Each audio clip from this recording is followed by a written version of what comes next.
And here we are live again, which is good because otherwise I'd be talking to an empty screen. Um, we've been off the air for a couple of weeks, so we'll be catching up this week. Kristin will be joining us in just a moment. Stephanie Sims is with us this week. But let me first of all kick it over to Bill. How are you doing, Bill? Introduce yourself and what have you been up to the past couple of weeks? Good. How have you been?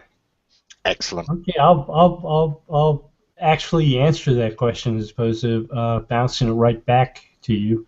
Uh, been working on putting together a meetup. Hopefully, it'll be at a local Seer Interactive headquarters here in San Diego. Uh, Cool.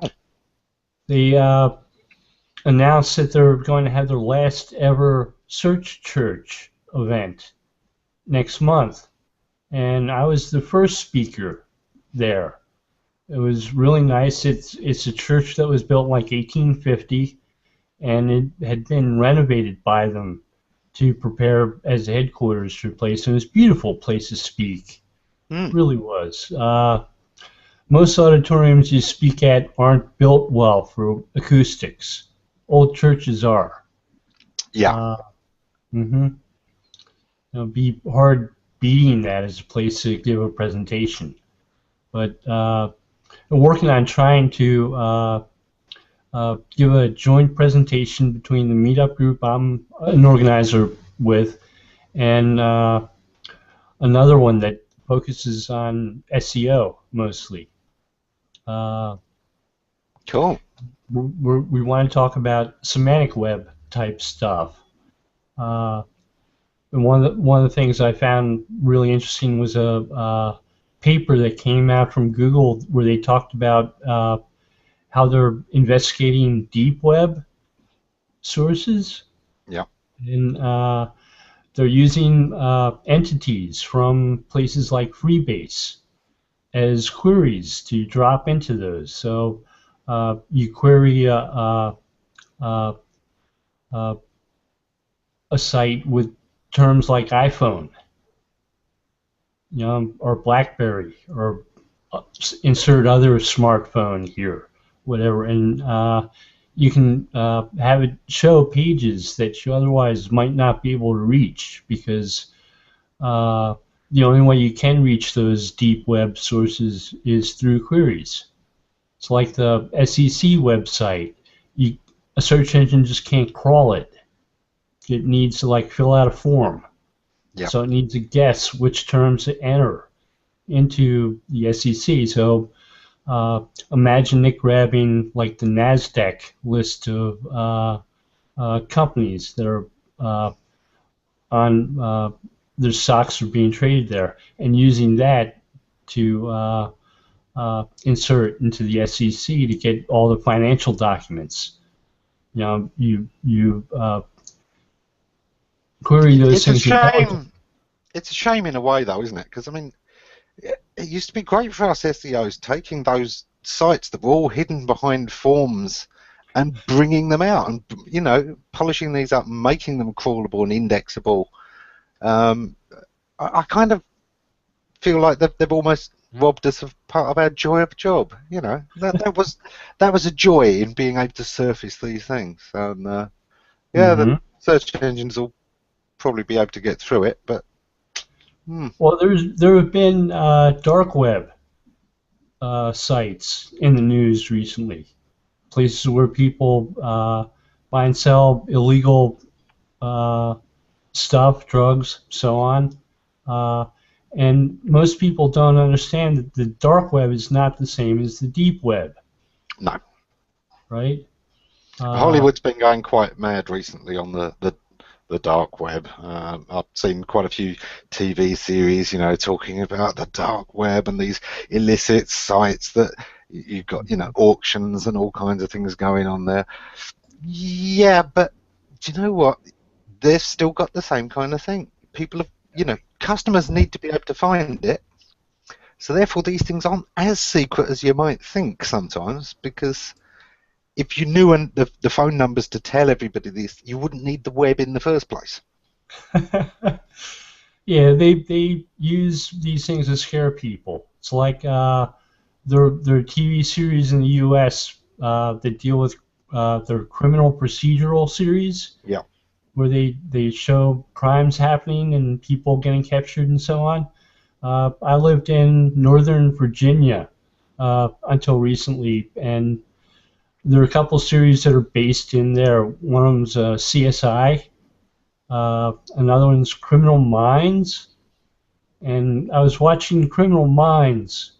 Uh, it was about sex trafficking ring that was kidnapping people to a town that was just north of me. And they were taking these people whom they were kidnapping and hiding them in a farm that was just to the south of me. I got up and locked my door. Well, we wouldn't want you being kidnapped for a sex trafficking ring, Bill. No, that would not be fun.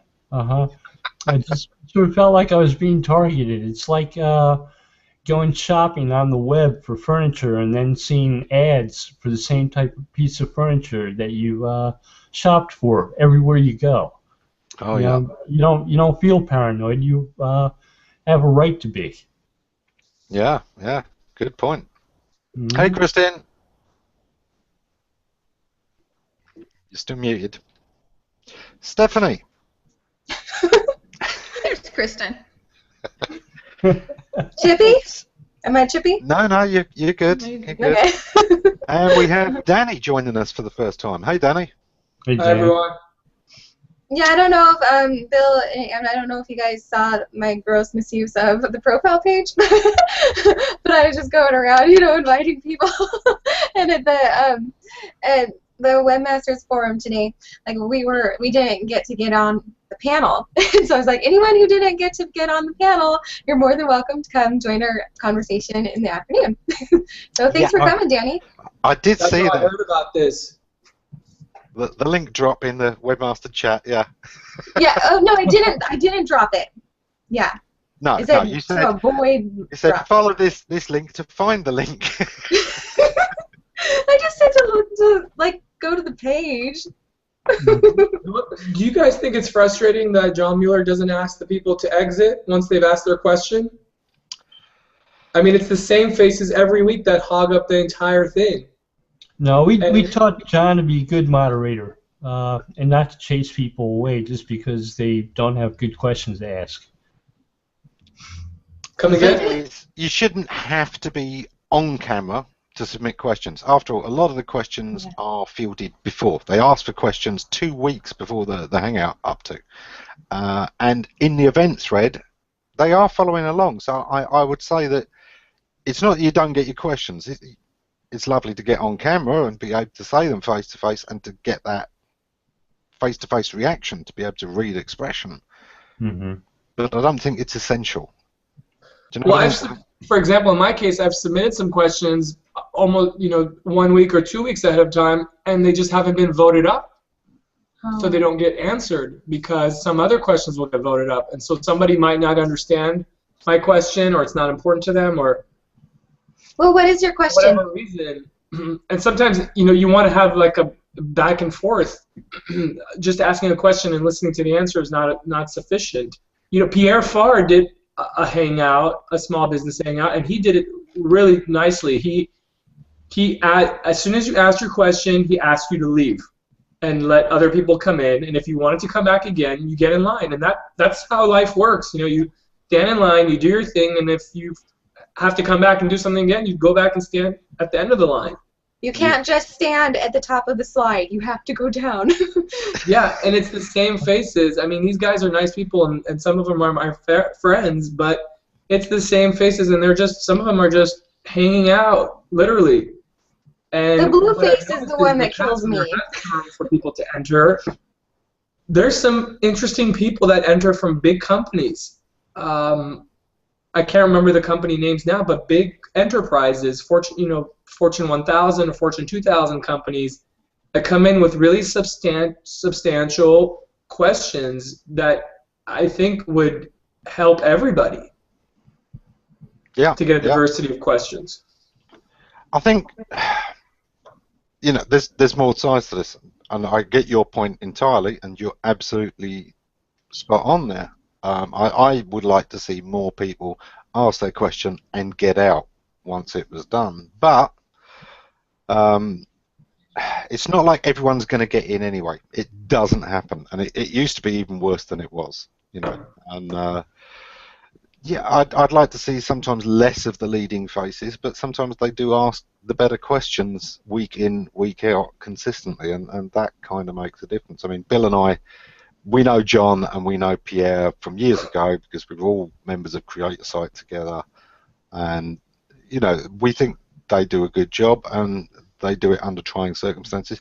Remember, they also go to a lot of these live events, the actual conferences and things, and of course they have to ask questions there. They're quite approachable. I would say to anybody watching, if you don't get a question asked there, feel free to ask them privately. You know, put a message out, put a public message out, and ping them on it, because a lot of the time totally happy to answer questions people send to him at his Google Plus page.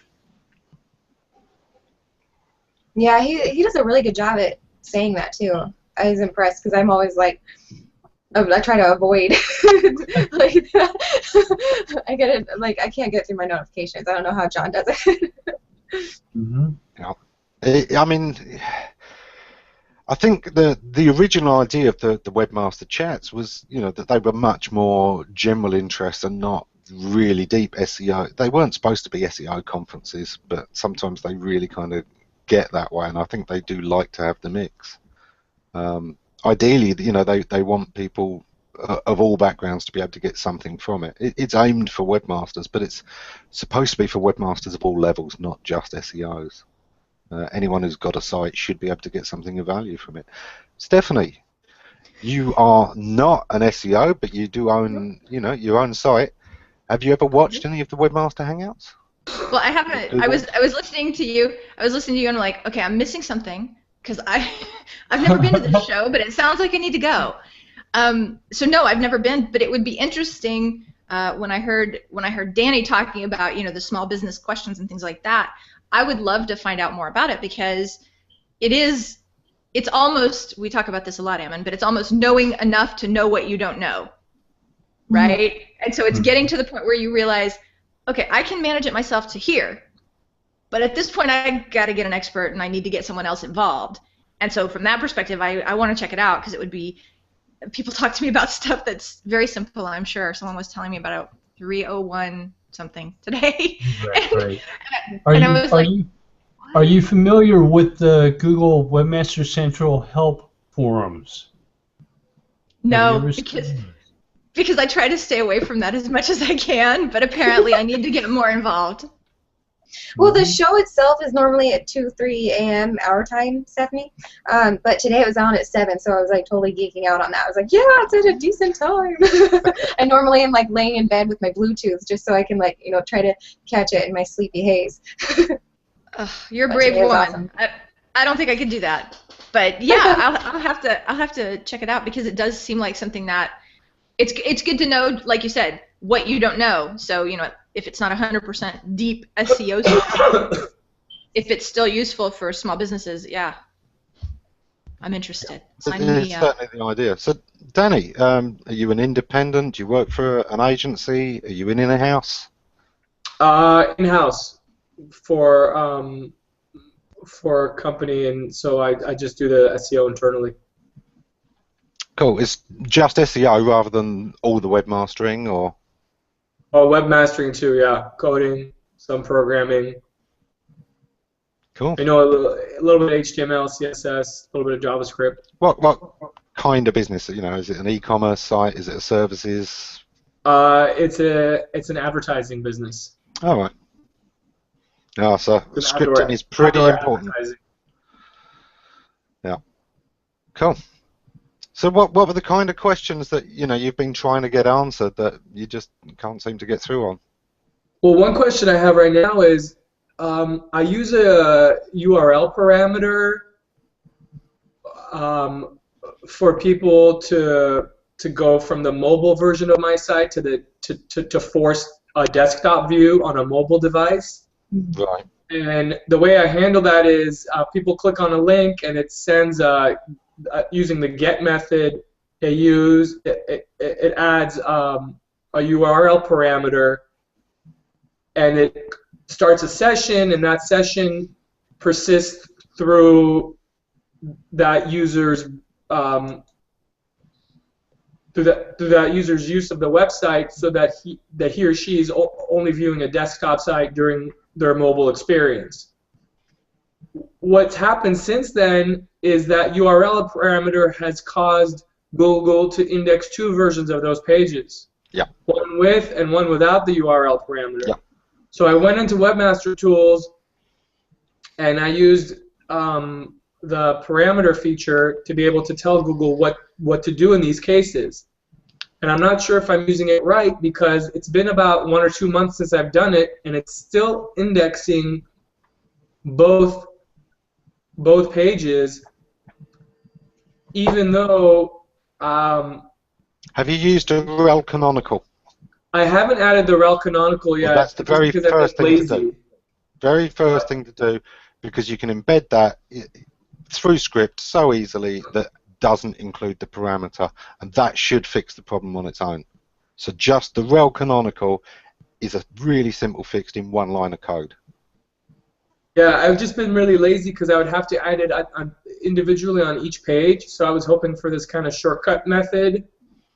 Okay, so there's no dynamic elements on this site, because no, not really. And I just kind of also want to know if how the Webmaster Tools feature is working. Have you guys used that before, the parameter feature, where you answer yes or no? Yeah. It helps them understand the parameters, but it's not supposed to be a robots text alternative or a canonical alternative. It's to help them understand the URLs, but it's not a directive, if you know what I mean. At the same time, John Mueller has said in a lot of these Hangouts that the way I'm finding out that both pages are indexed is using the site colon query. Mm-hmm.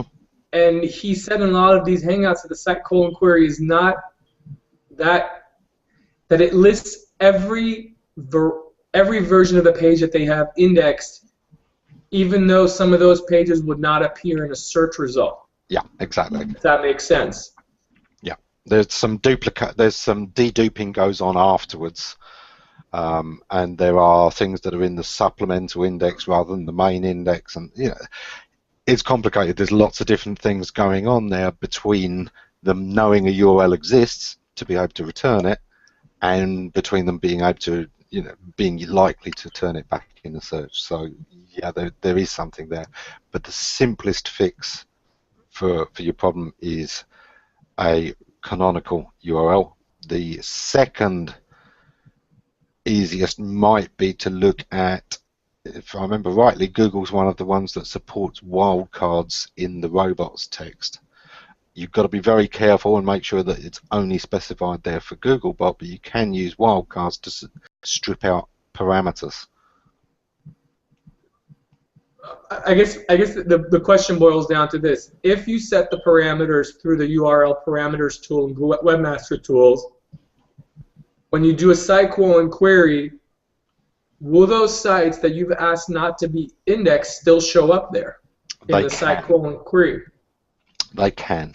What it does mean, though, is that you won't be penalized for duplicate content through URLs you've already tried to fix through the Webmaster Tools. If any Googler is looking at those to see, is this person trying to spam, and they can see in the Webmaster Tools that you've done what you can to correct this, you're never going to have an issue there. Okay. Just to make sure I'm using the parameter tool correctly, is it correct that I should be answering no to the question of whether, quote, does this parameter change page content seen by the user, end quote? Well, technically, all it does is just send, it's a persistent cookie. So it doesn't change the page content. It does if they're on mobile, doesn't it? I'm sorry? It does if they're on a mobile device, doesn't it? That's true. It does change the page content. Exactly. So you see what I mean? That could be part of the issue. My goal is for. I think you're right to say yes no. or no. I think you're right to say no for the intention you mean, but to be honest, it's not the perfect way of doing it. I mean, if you want to see, you'd probably be better off with a subdomain rather than a URL parameter that was something, like mobile D. So it's a mobile desktop version, and it's a tricky one. Why is it being done that particular way? Why are you wanting mobile users to see the desktop version rather than making sure they get the version you want them to have in the first place? No, initially they get the mobile version, but Right. This is for users who want to see the full site, and at the bottom at the footer they click full site, and it takes them to the full site. So what's the difference between the mobile site and the full site? There are differences. There's stuff missing from the mobile site. We couldn't fit it all. Right. It's kind of a shrunken down version. The layout is different, obviously. The navigation is different, and there is additional content on the desktop site that we haven't yet incorporated into a mobile experience because it's just we don't have the resources to do that right now.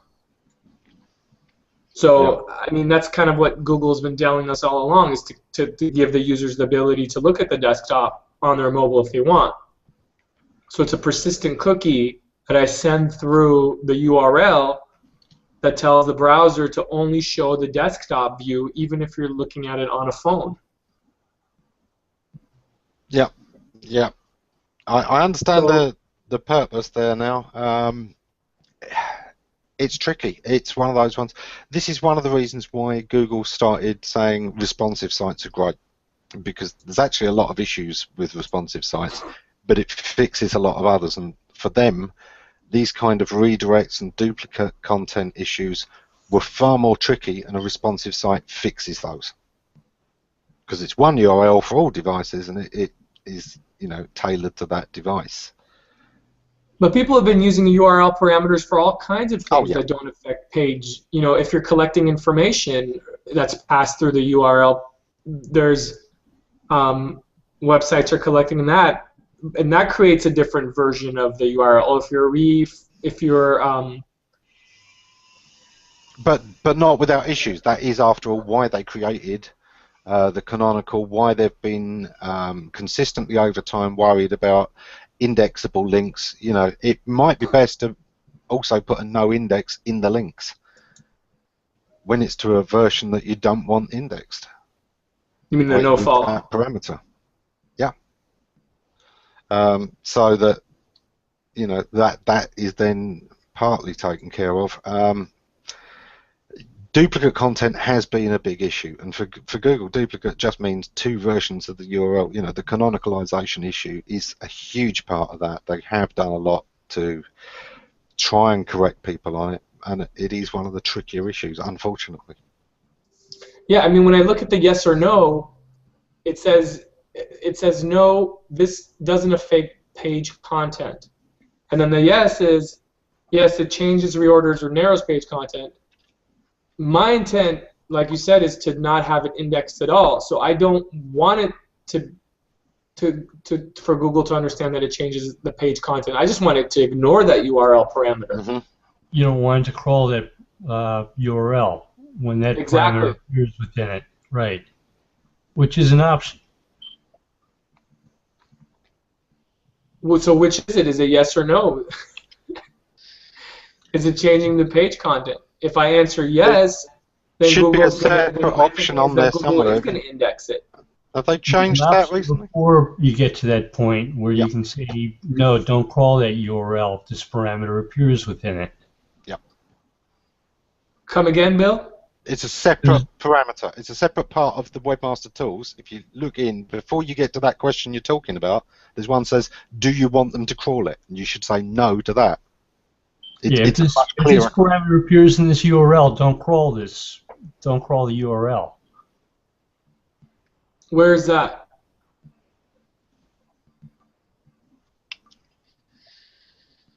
Is that under the crawl section? It's in the section on parameter handling. Yeah.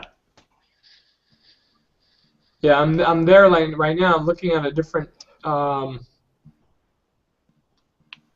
Should I share my screen? Sure. Yeah, sure. Okay. Just a minute. Mm-hmm.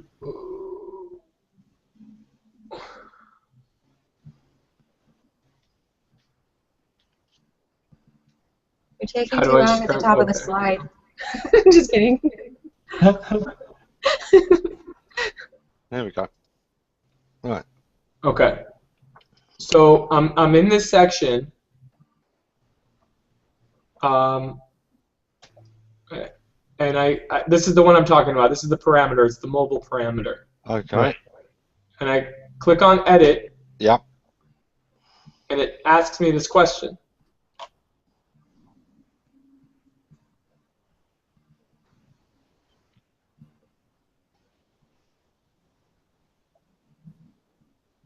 And there's only 2 options to that one, isn't there? Yeah, there's no, and then there's yes. Ah, And there you see go. the Which no URLs? Yeah. See that? See on the there? radio box that says Got no let URLs? Google decide, and it should be no URLs with that parameter. Like that? Yeah, Yeah. that's it. So what do I answer here? How does this parameter affect page Doesn't really content? matter. You've just told it not to crawl it. Yeah. You don't have to answer that one. So just leave it blank? Okay. Right. Because no Yeah, so URL. save that, and that's your thing done. It's telling Googlebot, don't crawl this URL if this parameter appears within it. It's what you use for like session IDs.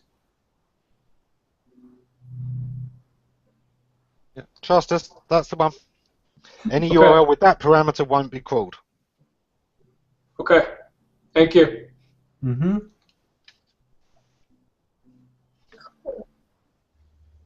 You said that was one question. Did you have another one that you've been burning to ask?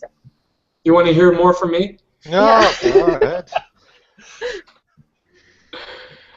I can't think of my other questions right now. I'm just going to sit quietly right now. You're just so excited with the answer to that one. That's awesome. It's good to get an answer. Yeah. Yeah. Stephanie, how have you been since we last saw you? Which, it goes back a while now, but yeah, how are things? What have you been up to lately? Well, I've been busy because, as some people may know, I have written a book, and that book is going to be published in very short order. So there's lots to be done, as I did not know when I undertook the process, but it's nice to learn. Well, There's plenty to be done besides write it. It's a chore in and of itself, writing a book and marketing it and getting a publisher and sharing some type of publishing marketing plan with them that they like enough to publish your book. Well, and I am self-publishing, so when I say I'm publishing the book, I'm working with somebody who's going to help me with the technical part, but it's not a traditionally published book yet. We can always hope, if it's a huge success on Kindle, then I'm happy to go look for a traditional publisher. But yeah, it's been a very interesting experience. Like you said, Bill, there's lots of stuff that you think the hard part is writing the book, and in fact, that's kind of just the beginning. There's everything else that goes with it, and you're like, oh, I thought I was done. You have like an option to give a certain number of copies of the book away when you first put it out there to try to spur some. Exactly, and this is the funny thing, which I discovered I didn't know at all. There are all these ways to like game the bestseller rankings, right? And there's like an entire industry that's built around teaching you how to game, how to make your book a #1 bestseller on Amazon. And it's all these things like you're talking about, Bill, like send it out to your mailing list and tell everybody that you'll give them a free copy for the first week, and that'll send your numbers to the stratosphere and you'll be a #1 Amazon bestseller. And I was just like, Somebody was pointing out to me a Kickstarter project page. These are the highest funded Kickstarter projects. And it's like there are marketers who aim solely at helping people with Kickstarter campaigns and collect lots of money. It's exactly. it's not that your project is necessarily the best off being offered. Right. It's that you've got the best campaign. Marketed. Yeah.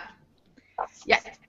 It's kind of, at the same time, it's terrific because I think people should be able to make money. That's not a problem. But it does make you kind of sad if you're not one of the ones who can afford, a multi-$1,000 marketing campaign for your own work. You're like, oh, okay. Mm-hmm.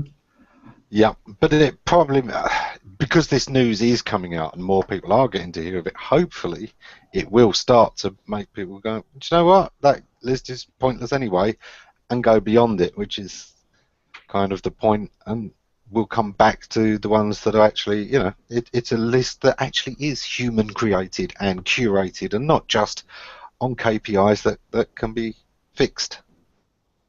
Right. Well, and that's where you hope, my goal for the book is that it helps the people who really need the information.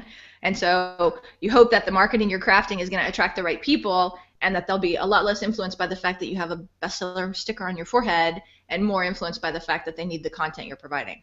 So that's what we're going for. Sometimes the thing with that is to find some of the organisations. Here in the UK, we've got something called the Citizens Advice Bureau, and this is a free government service that gives advice to people who need it. And it can kind of be anything: financial advice, legal advice, usually at a lowish level, but they'll find you a specialist if they need to, or they'll try and find the information for you. I know there are some US equivalents.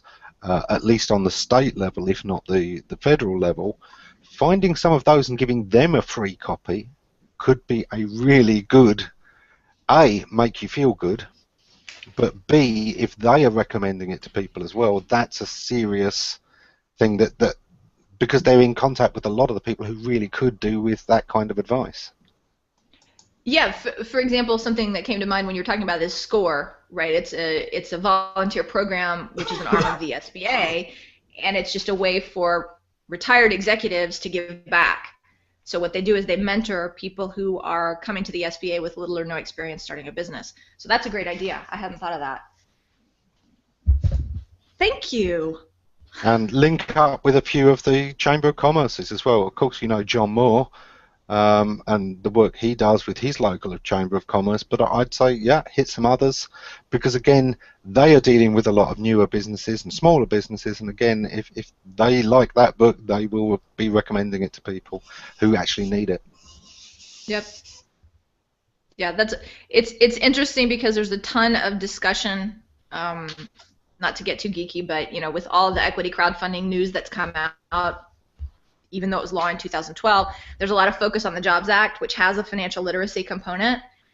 But it was really funny because I went and looked at the people that they've got on the board for who's going to decide what kind of information small businesses need, and all of them work for publicly traded companies. I was like, okay, this is clearly an oxymoron, but am I the only one that sees this? We have people who are working for publicly traded companies deciding what small business needs. Okay. Yeah. I'm not sure I'm going to get very far on that, so I'll try your suggestion though. Start from the ground up. Yes, I always think grassroots is the way to go, because it's much harder to game, so you don't have to worry about other people gaming that. Yeah, there's people who can afford kickbacks individually, but trying to hit all of those organisations, and do you know what? A lot of the people in those organisations don't like that kind of thing. That's why they're at the grassroots and not chasing the big dogs. So I think it's harder for other people to game their way past your honesty. I'm a big fan of meetup groups, and I'm a co-organizer of a local meetup group. I think it's a great way for people to share information and get involved. There are a lot of meetups that are aimed at small businesses that would probably really appreciate hearing from you. Okay, and how do you find those groups? Are they just ones you start yourself, or is there? Sorry. You can go to Meetup and you can do searches. They have content. They have groups that are tagged. small business and so on. You can find them that way. And don't forget to do things like search meetup location, you know, a state or a city, and see what all of the different meetup groups are around in that area, and which ones would apply to you. Okay. Yeah, this afternoon, I'm on the telephone with somebody from a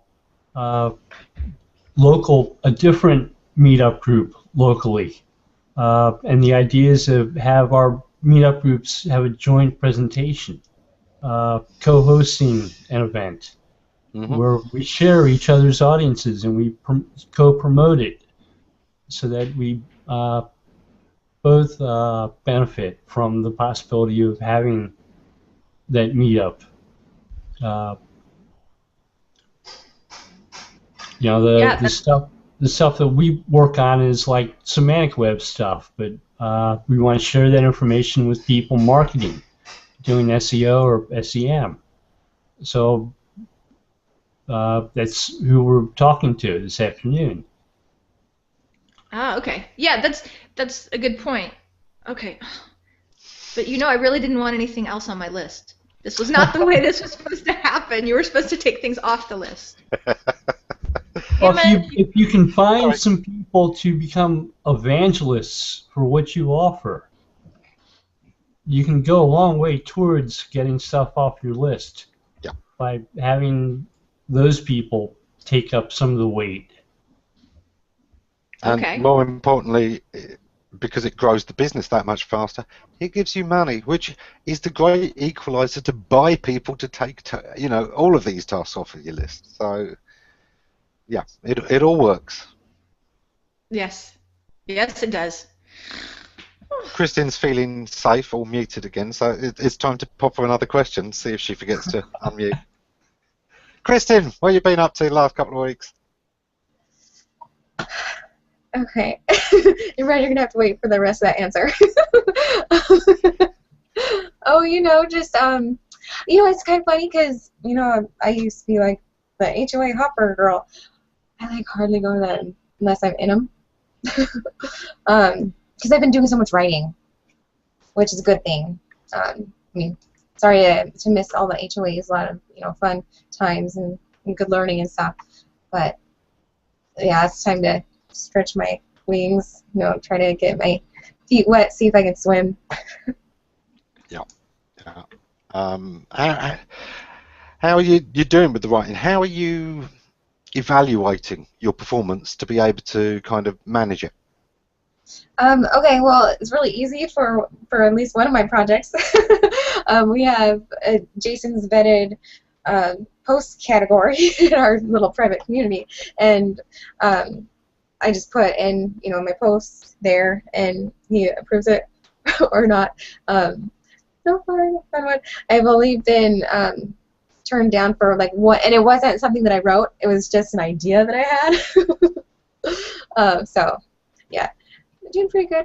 I had one that I was talking about the April 21st coming up last night, and I was pretty happy with that one. I made like a graphic with the e-card thing and the little Moz, you know, faux robot, because it's not really Moz's robot, but it's pretty fun. Yeah. You appropriated Moz's robot. What?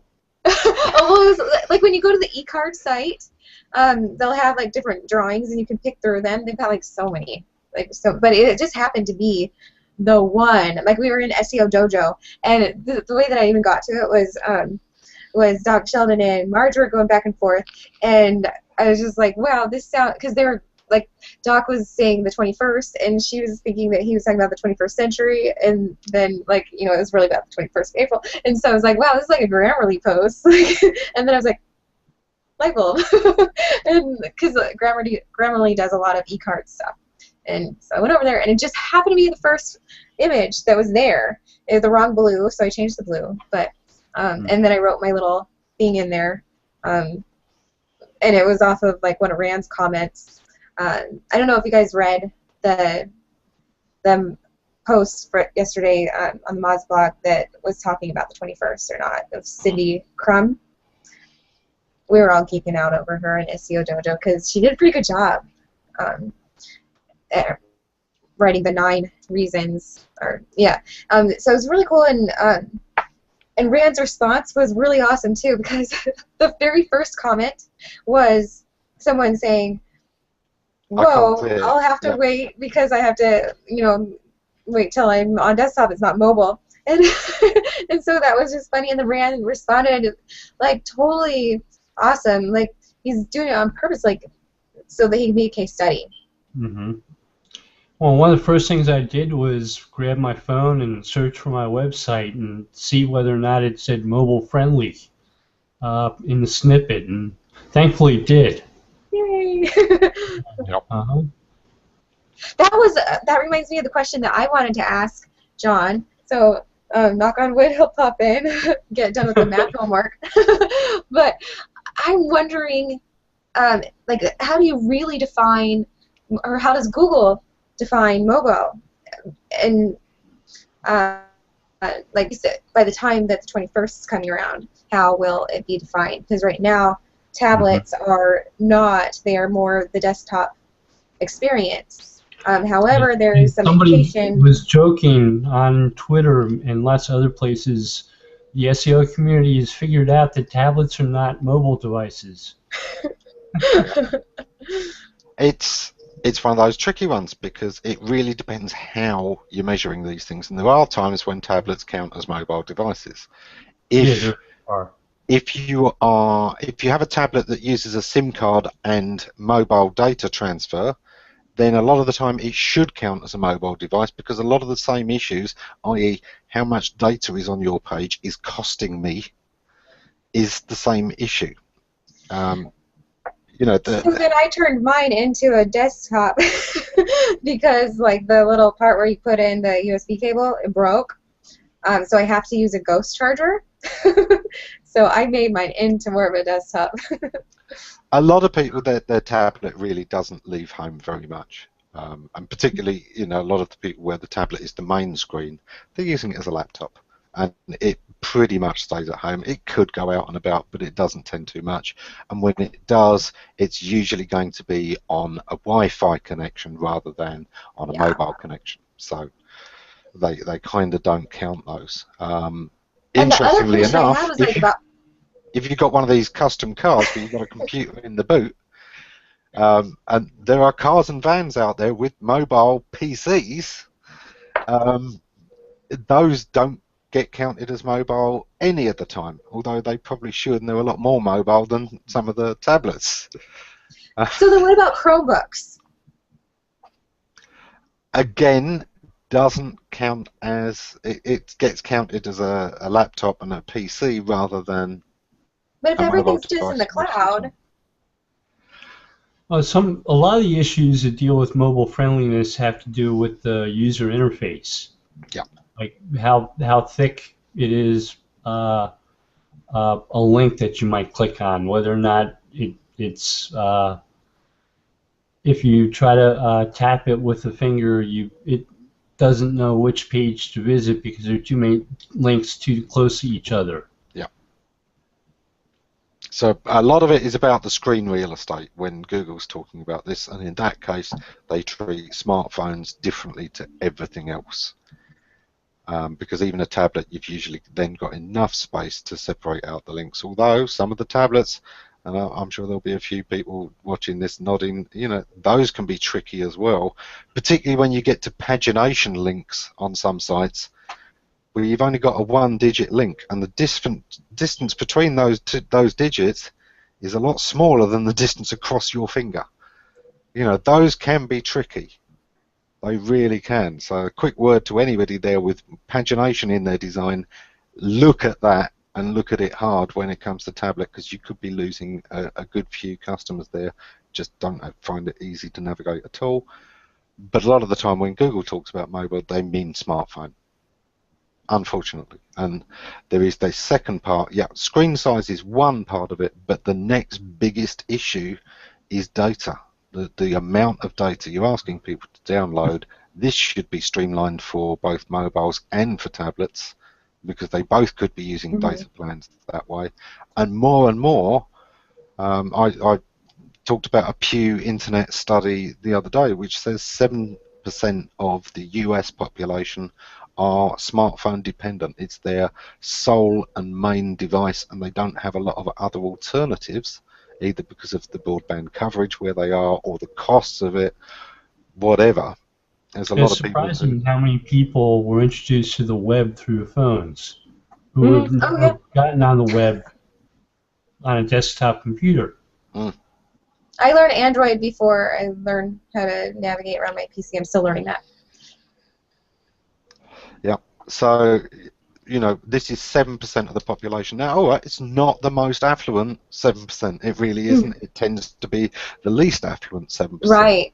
When you're talking about African Americans and Hispanics, you're up to 12, 13% of the population are smartphone dependent. You know, they just do not have a choice. And one of the things in that study that I was really pointing out that kind of highlights what we've been saying for a long time is most of these people are saying they frequently hit their data cap. And Google does have a usability department where they have people testing this type of stuff. There was a white paper they came out with in 2008 which talked about the difference between smartphones and web-enabled phones that weren't smartphones and what the differences were there with those.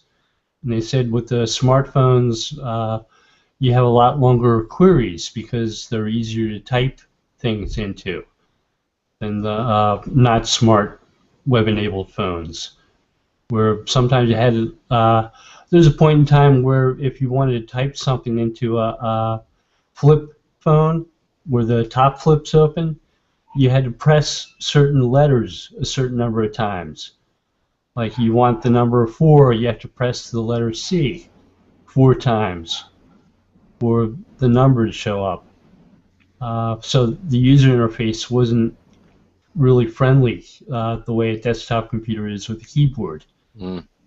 Or a tablet is now with the keyboard that appears on the screen that you just touch. Yeah, those are still tricky. You know, they're the same as the mobile phone, the smartphone on-screen keyboards. They're still tricky. Most of the time, you're still better off with a separate device. Now, a lot of these you can get these mobile keyboards, Bluetooth-enabled keyboards, which work nicely. They'll work with. Hey, Stephanie. No, I was just saying that's what I had to do because I and it's terrible because when I got my new phone, that was the biggest challenge. Was I could not find a phone that had a manual keyboard. I was like, I don't care what it looks like, just get me one with a pop-out keyboard, and everybody was like, no, nobody does that anymore. Like Blackberries used to be, yeah. Right, exactly. And so and I think that's also the source of a lot of frustration, right, for mobile users. Like you were saying, Ammon, if you've got buttons and you can't push the page 2, you know, you quit right away because it's already frustrating enough to work on your phone. Yeah. And, you know, there's a lot of these add-ons. I don't know if you've seen some of the laser projection keyboards. Little cube, very small device, connects up to your phone, projects the image of a keyboard on the desktop, and yes, you can operate it. It's really good, but of course, what we were just saying is the smartphone-dependent people tend to be the least affluent. They haven't got £70 for a device like that, or yeah. Yeah, or the Shark, the Shark little keyboard that you can put on an iPad or something. I think those run, $100, $125, like you said, £70. Yeah. Exactly. So obviously the price will come down of things like that. There's a lot of very cheap ones for the tablets where you've got a case to protect the tablet anyway. Plug it in, and there's a keyboard on the other part. Those can be great. Yep. You have companies like Microsoft with the Surface 3, where it's a laptop combined with a tablet, where they've got a keyboard built right into it that makes it easier. I use Baby too. Yeah. So, I mean, I'm old school. I like desktops. I like laptops. my idea of a mobile is taking my laptop out with me, finding a pub with Wi-Fi. I'm sorted. You know, I don't want to be using a 4-inch, 5-inch screen to try and do very much on at all. No. Well, one question as well, which you've mentioned lately, Ammon, is how many people are actually transacting on their mobile? Because there's really two issues. One is, you know, the screen size and the physical ability to type in your entire credit card number on your phone. But then there's also the question of data security. Yeah. I don't know. I mean, I personally perceive a mobile connection to be a lot riskier than even a Wi-Fi connection, which is already pretty darn risky, and I wouldn't want to put my information into that. So there are apps that try to make up for that, like Google Wallet or Apple Pay, where you or like an Uber, where you right. already have the credit card number in the phone. Yeah, it's interesting because a lot of those, though, they're just as difficult because you still have to go through the process of connecting yourself, making sure it's on the right device, and all that stuff. I don't know. I haven't seen a lot of people who like it. I personally don't like it, and I don't see a lot of people using it. I do think that for a lot of the smaller businesses, PayPal can be your friend there because people accept PayPal. If they're going to have an app for paying for anything, they've probably already got the PayPal app if they use PayPal. So I get mad when things don't use it. Like when I can't use my PayPal because I screwed up my bank account. And so I have to use PayPal if I want to get paid. But yeah. Yeah, my but own personal thing. PayPal's pretty responsive on mobile. It's of course got the apps, and as long as the billing address is, you know, the same as the postal address and stuff like that, you can save people doing an awful lot of form filling by just accepting PayPal. But they're telling you what the address. Too. Yeah. Yeah. You have applications like Square that people can use as a cash register with their phone. Right. If they're like at a flea market trying to sell or something like that, and it'll email the person purchasing a receipt. A receipt. Yeah. And even some of the bigger banks, Chase. I happen to bank with Chase, and Chase has a mobile app. And the way that they're trying to get people to use the mobile app is because you can actually deposit checks without having to go to the bank, right? Their big hook is now you don't have to go all the way to the bank. We can take it if you use our mobile app.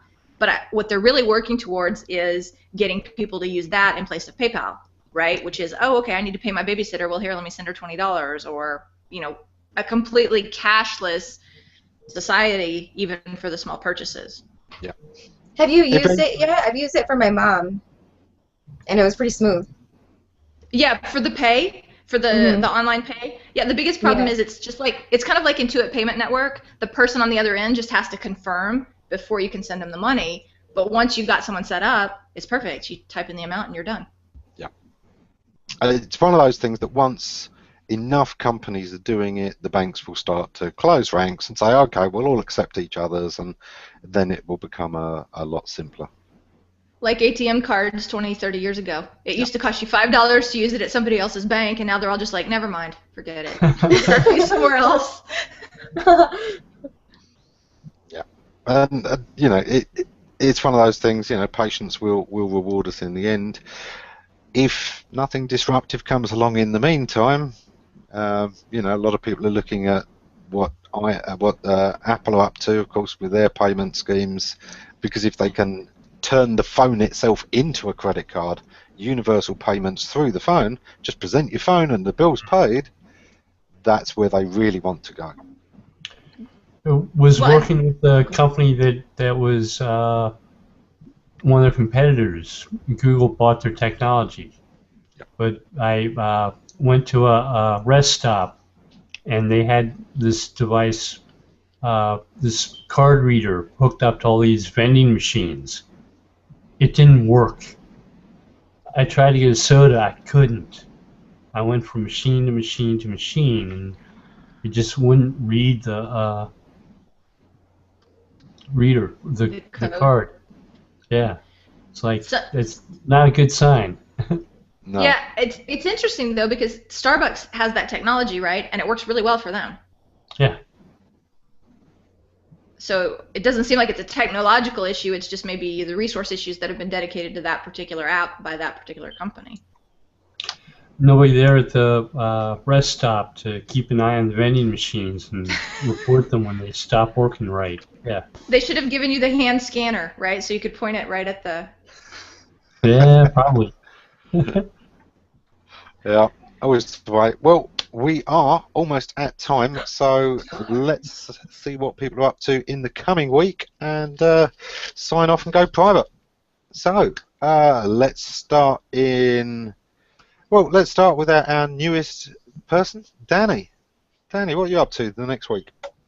Probably be focusing on the doorway pages algo that's about to drop. Anybody know if that dropped or is going to soon? There's supposed to be an update to it. It's going to be one of those ones. There's going to be a load of tweaks. There's going to be waves as they update it as it goes along, I'm pretty sure.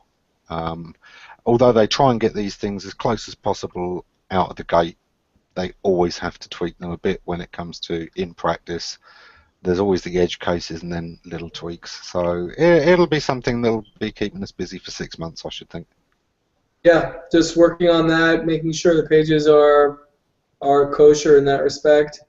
And then the project that's always in the background, converting all the pages to mobile. So that's now you know what to do, right? I'm sorry? Now you know what to do, right? Yeah, although, yeah, I do. Cool. Kristin, what are you up to this next week? It's more writing. Working on object tips, G+ site. And we're kind of transitioning to wiser sites. But we're still on her tips. But yeah. And doing more lend one hand stuff. Hoping to get a couple of articles out there. We've got Farinaz per se writing for us now, and so I'm really excited about that. She's a beautiful writer. Yeah. Cool. Excellent. Stephanie. Well, since you gave me 5 things to put on my list, I guess that's what I have to do next week, right? Yeah. This week, the rest of this week. Yeah. Actually, I've got the book is coming back from the editor, and I've got some comments already that I need to include. So that's till the end of the week. I got to finish the book, and then I can start on all the assignments that you gave me. Yeah. Yeah. Get it out there. Get other people recommending it on your behalf, on their own belief, and you're sorted. You really are. You know, it takes so much off your plate. Yeah. Bill, how about you next week? Working on some SEO audits for websites. So it'll be fun. A lot of attention to small details and fixing problems that existed from day one. You know, people end up having typos on the front page of their website that have been there since they started, and nobody's ever noticed them. It's good to fix those things. Yeah, I do always quite enjoy audits, although to do them right, you know, I do find a lot of people want the audit to be very, very cheap, and it can't be, because a good audit takes a lot of time. I can give more advice in, you know, a couple of hours than I can possibly manage to do an audit, which takes me a couple of days. But you need the audit. You know, you need to know what skeletons are in that closet sometimes, that have been left there, and that, you know, you've forgotten that old bit of stuff you'd done back then, or you forgot about that load of links, or you forgot about that particular campaign you run. But because you forgot it, you never cleaned up after it, and that can still be out there. And sometimes you do need to know. You know, an audit can be expensive, but it's so worthwhile. And sometimes some of the smaller sites, they really do only need a couple of hour audits. It takes longer to write the report than to do the audit sometimes. I like drilling through a site and then getting all the stuff on paper and creating an executive summary of what the most important things to address are, when, and trying to prioritize them. And I think clients like being able to go through an audit that way, where you identify these are the things we want to try to address first. Yeah, mind you, we tend to do executive, summaries differently to what they probably should be. I mean, let's face it, if you really want a summary for executives, it should probably say something like didactic paradigm, blah, blah, blah, your webmaster knows what we're talking about, blah, blah, blah, that's all. It should be a TLDR. Yeah, I usually identify where in the actual audit the topic is I want to write about, and then in a sentence or so, explain why it's important. Yeah, absolutely. And I tend to sort of summary points and main points. I don't tend to call it an executive summary, I must admit, because a lot of the time they think that means that it's for the executives rather than this is for the person who is going to execute on this. Mm-hmm. It's the executive as an action, not as a job title. And yeah, so I just kind of put it as a summary of main points up front rather than executive summary. Mm-hmm. Does play havoc sometimes. Well, I'm going to take us off air, and we'll be continuing in the green room. Anyone that is watching is free to join us. Take care.